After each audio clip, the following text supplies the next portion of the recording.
Robots Radio. Games, lore, stories, community. Just press play.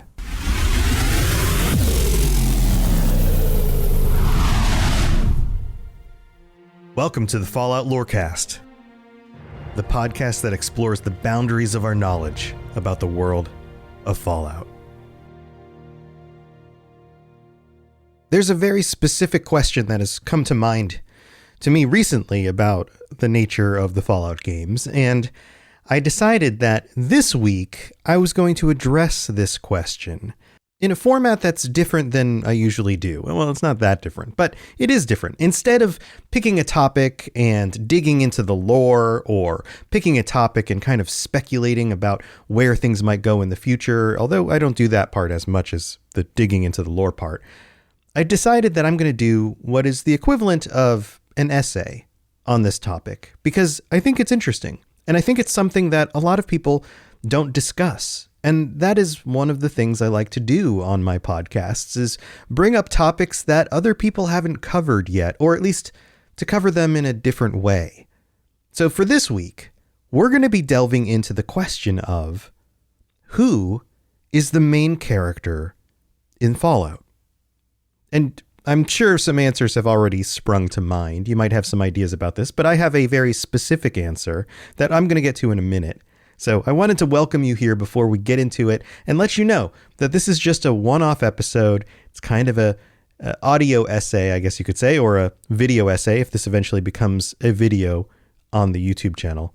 And next week, I'll be getting back to it. And one of the things, just to kind of tease this, one of the things that I'm planning to cover over the next few weeks, aside from the patron chat episodes, are all of the companies or businesses across all of the Fallout games. It's going to be one of those ongoing series of, getting through alphabetically through everything. And some of them are going to have very little details, but some of them are going to have a lot. And I figured that would be a lot of fun. So that's coming up soon. But before that, who is the main character in Fallout? Let's discuss.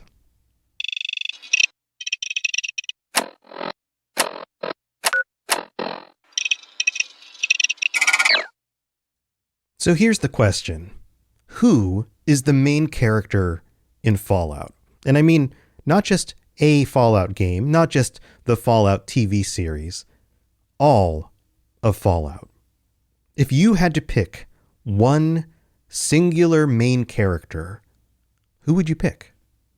Now, you might be thinking initially, it's probably one of the protagonists, somebody like the Vault Dweller, the original main character of Fallout 1, or the Chosen One, the Lone Wanderer, the Courier, the Sole Survivor. But each of these are very different people for a number of different reasons. They live in different time periods, they come from different locations or vaults, or in the case of the Courier, not a vault at all. They are very distinct characters. You can't just pick one of them. And it would be very difficult to say that one of them has more influence over the others. I mean, you might be able to say that the Vault Dweller was earliest and so therefore had a greater influence on everything else that came after. But yet, you still have to deal with the fact that each of the games has a completely different plot line. And we're looking for a singular main character. So then your mind might go to other characters. Maybe, I don't know, Roger Maxson seems like an important character in the history of Fallout, the founder of the Brotherhood of Steel, but yet we're still just talking about a character from the past. We don't ever really get to interact with Roger Maxson. We get some of his descendants and the structures and organizations that he initiated, but yet not really a main character. It doesn't really answer the question. And your mind probably goes to a number of other characters throughout the series, but none of them seem to really fit. Mr. House isn't a main character. He's kind of more of a pseudo-villain / antagonist kind of character, or I don't know. There's just so many people you could go to, but I don't know that any of the people across the Fallout games work as a main character for the entire series. So that leads me to a different conclusion. The main character in Fallout is the wasteland itself. Now, this is very similar to, for example, when people talk about Batman, how Gotham City is its own character. Something like that. It's kind of similar to that, but I think that there's actually more meat on this bone than the Gotham City analogy, because this character is very much like a real person, or at least a personality. And we'll get to the personality features at the end of this episode. But before that, let's establish why I think this is a character at all. So first, it has a life cycle. And let's say she has a life cycle. I think the wasteland is a she. We're going to go with that. And the wasteland was birthed in fire and blood and radiation on October 23rd, 2077. The date that the bombs dropped did two things. It both destroyed the mother of the wasteland, and let's call that mother the postmodern Fallout world, the world that existed between roughly the 1960s and 2077. And there's a reason I picked those dates, and we'll get into that in a little bit. But let's focus more on the wasteland. The wasteland was birthed at exactly the same time that the wasteland's mother died. And this is something that happens in nature. It's something that happens, unfortunately, with human beings, and much more often in the past than it does today.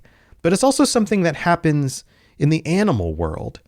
There are animals that when they are born, they eat their parents. Crab spiders, or sand tiger sharks, scorpions, black widows, different types of fish. They consume their parents after birth. The parent dies, the mother dies, and in order for the children to survive, they consume, they eat their mother.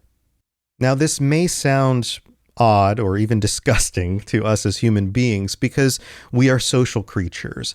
Our young cannot survive on their own. They need to be raised not just by a mother, but generally by a community. They don't exist on their own. So I would say that the wasteland isn't a person in the way that a human being is a person, but it still has a personality. It still has a life cycle. And this life cycle is very apparent when you understand that it inherited this life cycle from its mother. And its mother inherited this same life cycle from its mother, and on back through history to the dawn of humanity, because humanity is a thing inside this person. People make up the wasteland the way that maybe cells in our body make up our bodies. And the wasteland itself will go through a cycle of birth and then corruption, decay, and eventually death. The same thing happened to the wasteland's mother, the postmodern Fallout world.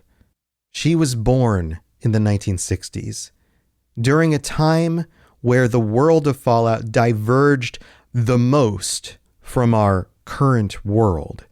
Now, I've done an episode previously about how the world of Fallout actually diverges from our own reality in a time period that's way before the 1900s. And those are little bits and pieces, but the primary point of divergence, the majority, the point at which it hits, critical mass, let's just go with that, is about the 1960s. That's where things are very, very different from our own world.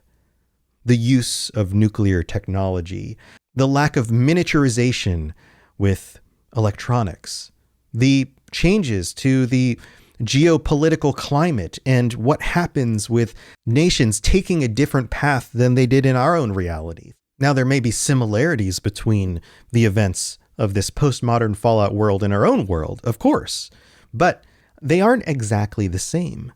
The corporations that rise and make the things of this world are very different. The life cycles of the countries and the peoples and the societies of this postmodern Fallout world play out in different ways, similar, but yet different ways. And the closer we get through that life cycle to 2077, the more differences there are.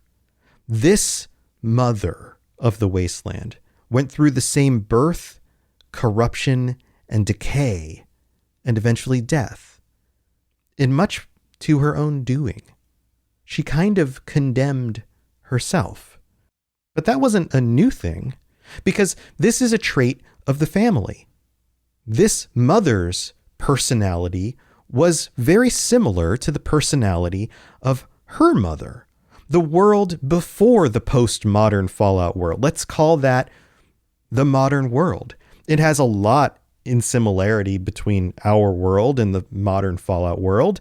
Most of the history leading up to the 20th century is the same. There are some differences, but most of it is the same. And so we can look to our own world and understand that that same cycle of birth, corruption, and decay happens again and again and again.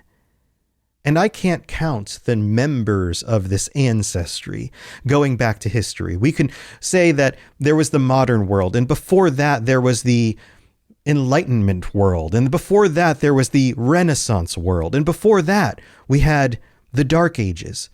And going back to ancestor after ancestor after ancestor, you have these cycles of birth, corruption, and decay, and then rebirth. The cycles seem to loop, but yet every individual is a different individual. Their personalities are slightly different, but yet they fall to the same cycle. They might have slightly different sins, but they all have their own sins. They all eventually end. And their children consume their bones. We live in a society that is built on top of previous societies, on the bones of these ancestors. And it may not be as readily obvious to the Americans in the audience, like myself, because much of our postmodern world is kind of built up over the last 200 plus years. The remnants of the culture that was here before us is mostly hidden. The cities aren't that old.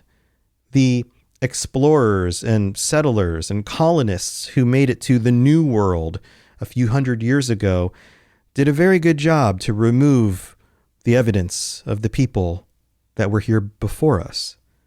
So our shining cities with glass windows and our modern McMansions all make it very difficult for us to see the civilization that we are living on top of. But we're living on top of civilizations, not just the native civilizations that were here in the Americas, but our ancestries, the worlds and the countries that we came from before the Americas. And it's much more obvious in the rest of the world. If you live in Europe or the Middle East or Asia or Africa, you can see the remnants of the civilizations that came before us. You can see that there are buildings that are hundreds, if not thousands of years old. There are elements of these previous societies that get recycled. They go into decay, but then they get recycled again and used in the later societies. This is very similar to the wasteland. Look at the wasteland. Look at the cities that are built up using the bones of the previous civilization. Megaton is a great example. Megaton did not exist as a city before. It is a small settlement in the midst of the DC area, and yet the buildings themselves are mostly crafted of the resources from the previous cycle of the mother.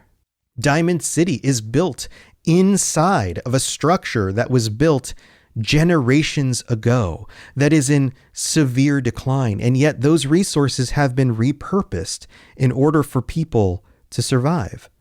In our own world, go to a place like London or Rome or Egypt or Baghdad, any of these ancient cities, and they are built upon the bones of the previous societies. In some ways, the same buildings exist, but in other ways, if you dig deep, the foundations of that society are underneath their feet, covered by the sands of time, yet still supporting the people above. So what are the personalities of this mother, this postmodern Fallout world? Well, she was a hedonist, first and foremost. She was somebody who consumed things for the moment, enjoyed things for the moment with no thought of the future. Natural resources and the environment suffered because of that. In society, there was rampant social inequality. And when it came to science and research, it was more about doing it because you could, not because you should, not because it was specifically going to help the majority of people, but just to see if you could do it at all, or if you could use those research results in order to further the plans of the powerful or the biggest nations.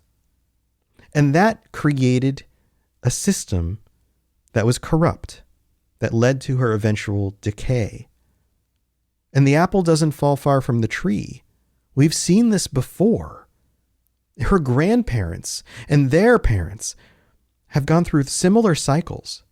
An example might be that the Enlightenment in her ancestry, the ancestor called the Enlightenment, let's say, was very focused on intellectualism, but also fell to the sins of industry and the loss of purpose.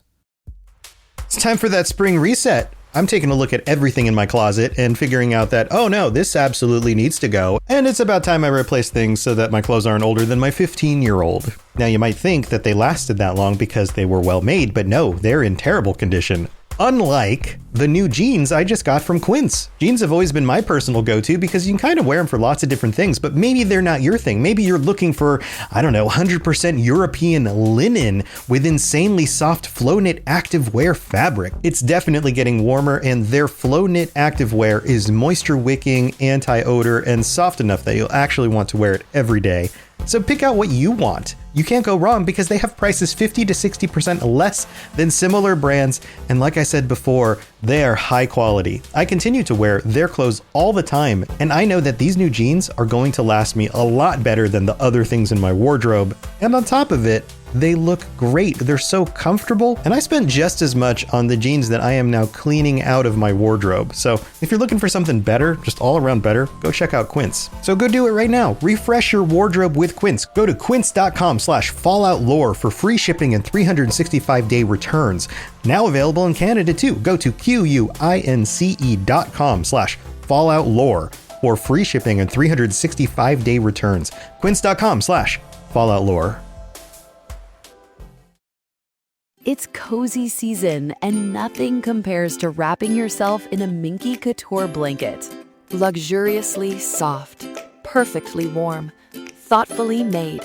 From movie nights to chilly mornings, Minky Couture turns everyday moments into pure comfort. Once you feel it, you'll understand why it's called the original best blanket ever. Visit minkycouture.com or a store near you and make this cozy season your softest one yet.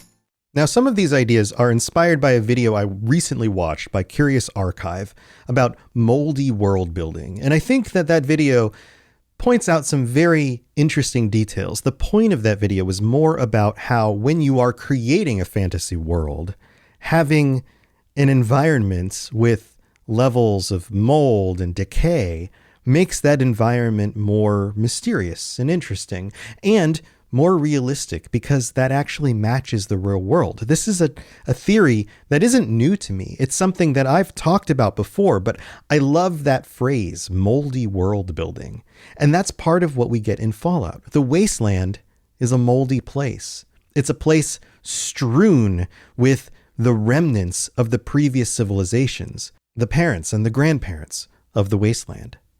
So now that I've laid this out and we've talked about the personality of the mother of the postmodern Fallout world, let's talk about the personality of the wasteland. Because it definitely has a personality. Feature number 1. She is chaotic and unpredictable. Now, You might look at some of her ancestors and think that those are qualities that the ancestors have as well, because nothing is really set in stone. The future is hard to predict, but this wasteland personality is chaotic and unpredictable in a way that many of her family members weren't, unless you go way, way back in history. The wasteland has more in common with the great-great-great-great-grandparents of, say, the Bronze Age than many of the ancestors that came after that. There's a chaotic unpredictability. There is a nature to this wasteland where the wasteland could kill you without any notice. There is danger around every corner, exotic creatures and mutant animals, and locations that are ridden with radiation, with the remnants of her mother's sin. And you might say, well, isn't that more of a feature of the mother? But no, the children suffer the sins of the parents. These were things that were set up by the mother, but they're things that the wasteland has to deal with. Psychologically, so many of our issues come from our parents, and the wasteland is no different. Now, in a similar vein, feature number 2 is that the wasteland is morally ambiguous. In some of her ancestry, you could say that certain members were a little bit more, let's say, interested in having others perceive them as being morally focused on the good. Maybe not necessarily the evil, because usually that part is hidden. But there were ancestors that were focused on religious morality, even though they might have been corrupt underneath. But when it comes to the wasteland, she is as morally ambiguous as you get.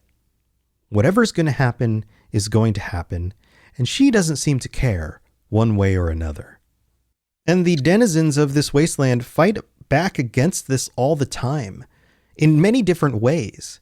When it comes to surviving this morally ambiguous environment, the settlers among them will band together in unity and look for order and ways of building and maybe even trying to rebuild structures that would be more similar to her ancestors.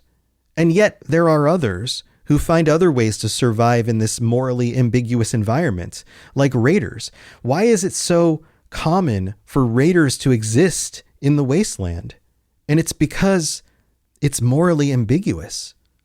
It is not obvious that doing the, quote, right thing is going to lead to your own survival or your ability to thrive.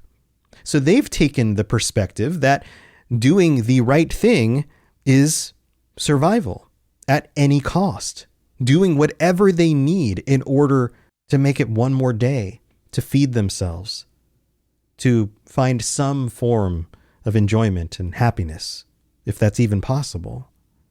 Others have banded together with organizations that seem to give them meaning, whether it's the Enclave or the Brotherhood or any other number of these other factions. They all have something in common. They provide meaning in a morally ambiguous landscape.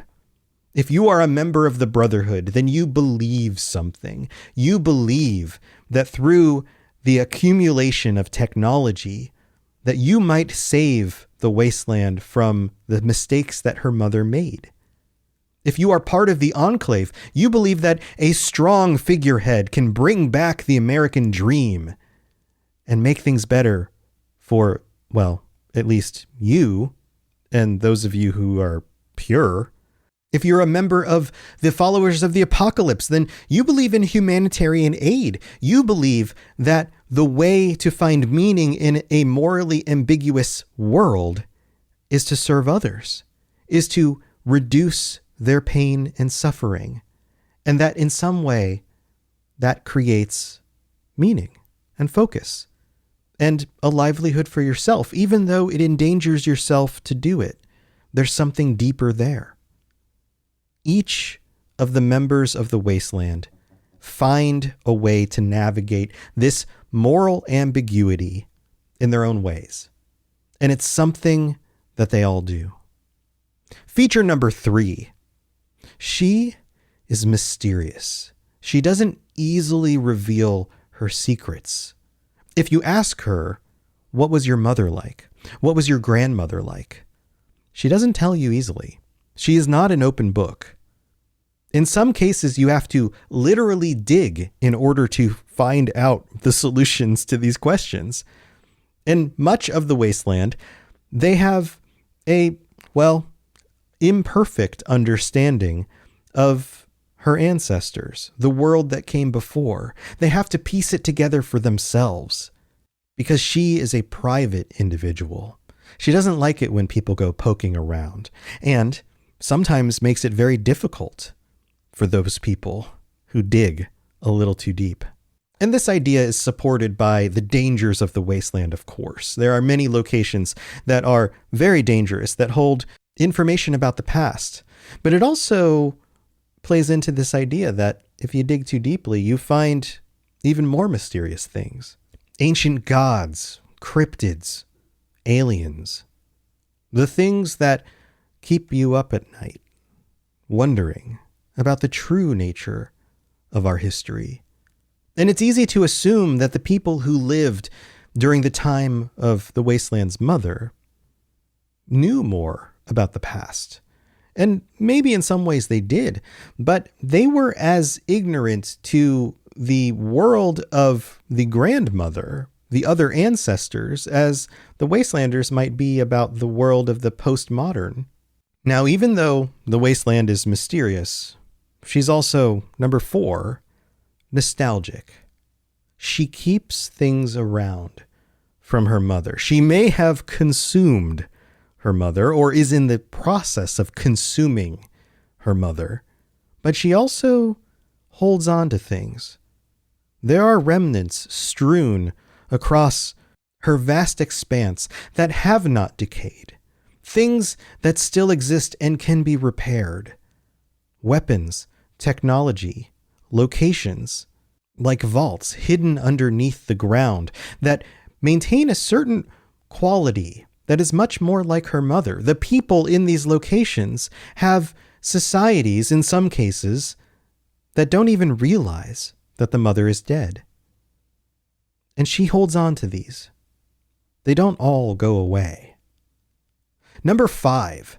She is resourceful. And this goes back to the nostalgia and the mystery, this idea that she is able to take the pieces of her mother, even the ones that she consumes in some cases, and makes good use of them. You don't just eat something to destroy it. You eat it in order to put the resources from it into your body in order to perpetuate your own existence. And this is what she does. And the members of her body, the Wastelanders, the people who are left, are also, if anything, resourceful. They find a way to survive in a world that was born in fire and blood and radiation. Number 6, she has a very dark sense of humor. You might think with these other details, chaos, moral ambiguity, mystery, nostalgia, and resourcefulness, that she is a very serious individual. And that's true some of the time. But she can also be extremely funny in a very dark way.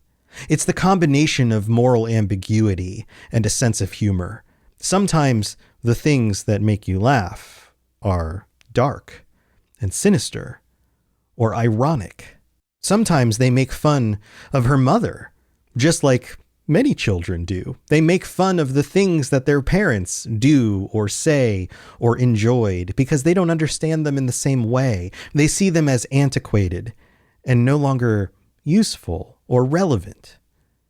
She does the same thing. And finally, number 7, and I think this feature is probably one of the most important ones. She's lonely. She is all by herself. And this is the singular feature, although many of these details can be shared with some of her ancestors, but this is the singular feature that is common to all of them. They are all lonely. They are all alone. And it might be based on their very nature. The wasteland itself is all of everything in this scenario. There is no room for other unless they look inward. And when they look inward, they find the elements, the things that make them up, the people, the settings, the structures, the technology, the world inside them. And so their only friends are there. And yet, they're not good at making friends. They're too consumed with these other qualities, and it sets them alone. And in many cases, the very features inside of them fight back against them. If most of the people had their way, they would end her.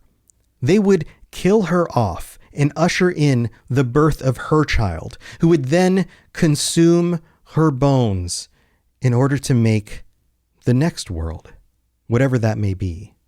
And I mentioned it before, like any person, her future is not yet written. And in this case, literally, because this is a fictional world. It is not yet written. I mean, some of it's written. Fallout Season 2, the TV show's being worked on, but it's not fully written yet. We don't know what will happen when this wasteland ends. So how long will she live? Will she succeed where her mother, her grandmother, her ancestors fail? Will she learn from her and their mistakes? Or will she ultimately fall again in the same way that her ancestors did? Well, I think we'll just have to wait and see.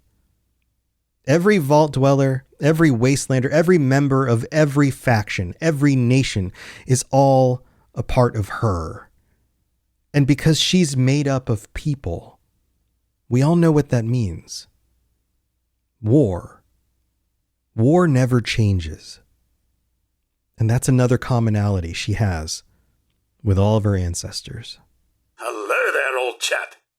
Good to see another of General Atomic's finest, still eager to serve. All right, I hope you enjoyed that essay. I had fun writing it and coming up with it. And if you like things like this and you want me to do more of this sort of content, please let me know. Chime in on one of the social medias or on our Discord. And I also have to say thanks to all of our patrons, including our newest patrons, Big A330033. I have a feeling I know what that actually means.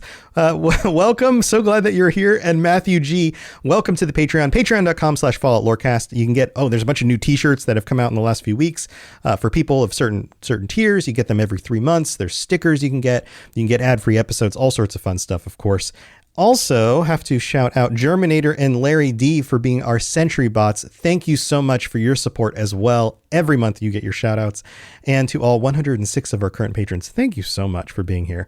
Also, if you'd like to support this show in other ways, you can leave a 5-star review on Apple Podcasts. Currently, I can only see the reviews from the United States, but that doesn't mean that you can't leave a review in other places. If you listen on Apple, or if you just have an Apple account, you can do it there. It's very helpful. Those reviews get spread out all over the internet. This one comes from TTOTSD fan who says, "Hi, 5 stars. I recently got Fallout 4 and wanted new information that I've never gotten before, so I started listening to this podcast." Well, glad that you're enjoying it. Thank you so much for being here. Also, you can rate the show on whatever platform you listen to it on. You can share it with your friends. You can get excited about the next season of the Fallout TV show because I know they're working on it. It got a little delayed due to the fires in LA. I hope everybody over there is doing okay. But it's still coming sometime soon. And there's a bunch of rumors out there. Bunch of rumors about maybe a Fallout 3 remake and the fact that maybe they're going to hand off the next main Fallout game, or at least maybe side Fallout game, to another studio like Obsidian. Like that might actually be in the works with games like Avowed and The Outer Worlds 2 coming out this year. So we're going to have to see about that. There might be some really cool new lore to talk about not too long from now. But thanks for being here. So glad that you keep listening, and have a wonderful rest of your week. And until then, well, the Wasteland doesn't really care, but I do. So maybe that's something. All right. See you next time. To plug into everything else we're doing, check out robotsradio.net. Reach out to me on Twitter at robots_radio. Check out the Robots Radio Rocket Club, where you can join me and a bunch of our other creators creating your podcast, starting a new podcast, or helping your current podcast grow. There's more information about that on robotsradio.net as well. And you can always talk with us and the entire community, over 2,000 people on the Robots Radio Discord. Come join us. We'd love to chat with you. See you guys next time.